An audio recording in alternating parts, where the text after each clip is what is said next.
అబ్రహాము దీవించాడు, నోవాహు దీవించాడు, ఆదాము దీవించాడు. ప్రభువా నీ స్తోత్రాలు తెలుస్తున్నాను. లక్షల మంది క్రైస్తవులు, యెహోవా భక్తులు వారి యొక్క పిల్లలందరినీ ఆశీర్వదించుకుంటూ వచ్చారు. ఊర్లను దీవించారు. ప్రభువా నీ స్తోత్రాలు తెలుస్తున్నాను. వేల లక్షల కోట్ల మంది ప్రవక్తలు ఈ ప్రపంచంలో అడుగుపెట్టి మళ్ళీ నీ స్థానానికి వచ్చినటువంటి వారు అందరూ దీవించే హస్తాలుగా మార్చబడ్డారు. మా హస్తములే దీవెన హస్తాలు. అందును బట్టి నీ స్తోత్రాలు నాయన. దీవించు హస్తములుగా చేసినందుకు స్తోత్రాలు తెలుస్తున్నాను. దీవించడానికే మేము ఉన్నాము నాయన. నీ స్తోత్రాలు. హల్లెలూయా. ఈ రాత్రి ప్రభా మాకంటే నాయన, మా చేతుల కంటే నీ మహిమ గొప్పది కనుక, నీ నీడ గొప్పది కనుక, దేవుని నీడ, ఆ నీడ కోసం మేము ఆశపడి వచ్చాము నాయన. మమ్మల్ని అందరినీ ఆ నీడలో ఆశీర్వదించుకొని మహాకాశం నుండి నీ దక్షిణ హస్తమును చాపువాడు నాయన. నీ స్తోత్రాలు. ఆ దేవునితో మమ్మల్ని ఆశీర్వదించుకోండి. ఈ రాత్రి ఈ చిన్న కూటము మాకు ఆశీర్వాదకరంగా చేయండి. మాకు అందరికీ ఆశీర్వాదం కావాలి. కేవలం ఆ పసిబిడ్డకే కాదు, మమ్మల్ని అందరిని ఆశీర్వదించే దేవుడు నాయన. నీకే స్తుతి, ఘనత, మహిమ, ప్రభావములు చెల్లించుకోండి. పాటలు, వాక్యము, ప్రార్థనా, స్తుతి సమస్తమును నాయన నీకు మహిమకరంగా ఉంచమని ప్రార్థన చేస్తూ వచ్చిన వీళ్ళందరికీ ఆయన దీవెన దయచేయమని ప్రార్థిస్తున్నారు. రాలేక వెనుకబడిన వారు మా ప్రియులందరూ కొరకు కూడా స్తోత్రాలు తెలుస్తున్నాను. దారిలో ఉన్న వారిని సకాలంలో తోడుకొని రమ్మని యేసు నామమున స్తుతించి ప్రార్థిస్తున్నాం తండ్రి. ఆమేన్.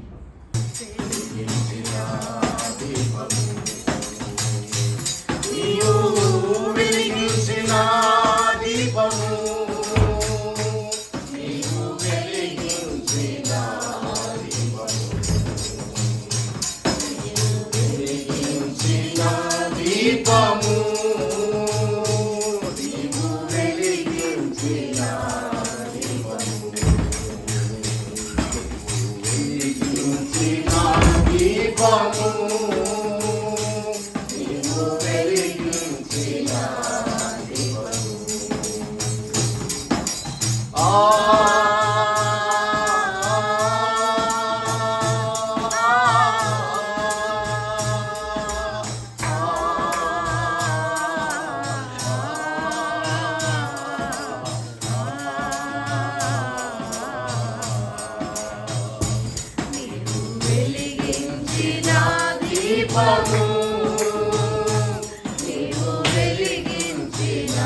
వెలిగించిన దీపము, నీవు వెలిగించిన దీపము, ఆగని